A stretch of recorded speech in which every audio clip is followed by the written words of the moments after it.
Hello, today I'm going to go over coral reefs lecture. So we're just going to talk about what coral is briefly and how a coral reef is made.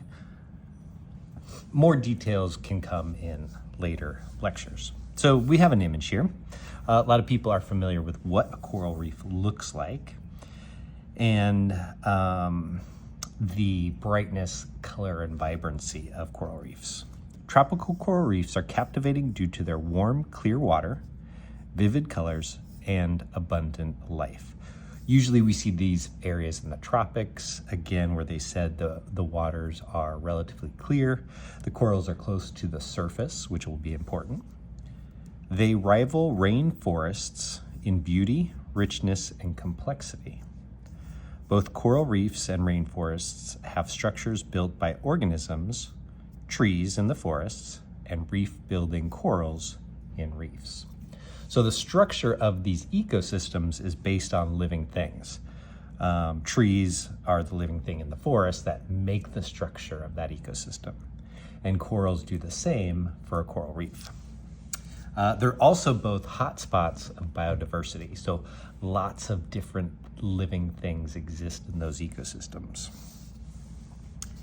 Corals form three-dimensional frameworks that support many organisms, making reefs not just biological, but also massive geological features. These reefs consist largely of calcium carbonate or limestone created by living organisms. And we kind of see a side view here of reefs where you have, it says the inner reef, and then there's this reef crest and a drop-off. But underneath, what you're not seeing is how deep the limestone of the reef goes. Because what we're going to find is this is slowly built up over time. Though many species live in coral reefs, only a few build the limestone structure, that with corals being the most vital contributors. All right. So there's lots of different types of coral and coral structures. This is a common one here that we're going to talk about, one type.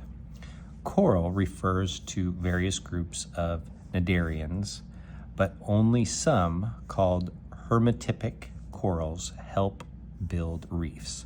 So that's one thing to remember, is not all corals build reefs. There's certain specific ones that build up the majority of the reef. These reef-building corals form calcium carbonate skeletons, which accumulate into massive reefs from billions of tiny polyps. The main reef builder are scleractinian or stony corals. That's what we have down here, is a stony coral. Now what you're looking at is hundreds or thousands of coral polyps. This right here is one coral polyp. This is one organism. And this one here is another, and then we've got another and another. They're all living together, though, in a community that builds up the rock underneath. Okay, so looking at the specific coral polyps, the individual creature. Most of these corals have a symbiotic relationship with algae called zooxanthellae. And you see this is the coral polyp, and then you see zooxanthellae here. These are the algae that you find inside of the coral. They're living together. These algae play a vital role in helping coral create their skeletons. Without zooxanthellae, coral could not build reefs effectively, as their skeleton production would be far too slow. The zooxanthellae are, like we said, algae, and they contribute food to the coral. So they actually make, just like other plants, they make sugars, and they give some of the sugars to the coral polyp. In exchange, the zooxanthellae, these algae, have a safe place to live. So there's a mutual benefit to both. All right. Coral polyps are tiny, simple-looking animals that resemble sea anemones, with a cylinder-shaped body and tentacles on top. So this is when it's open and they're feeding. A lot of times when you see corals, they'll be closed up. The tentacles, instead of being out in the water, will be closed up like this. These tentacles use nematocytes to catch food, especially zooplankton, and surround a single mouth opening to a sac-like gut, this area here. Most reef-building corals are colonies made up of many polyps connected by a thin sheet of tissue. So we can look down at this picture here and we see a whole bunch of polyps.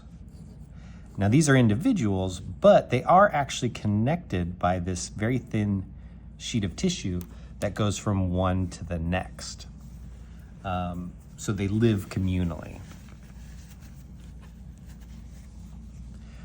Coral polyps live in cup-shaped skeletons made of calcium carbonate that they produce themselves.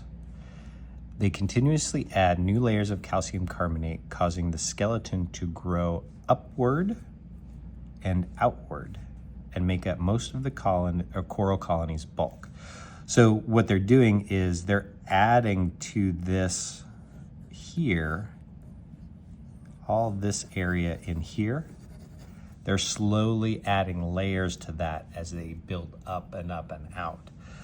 But the only living part is on the skin on the surface where those polyps are.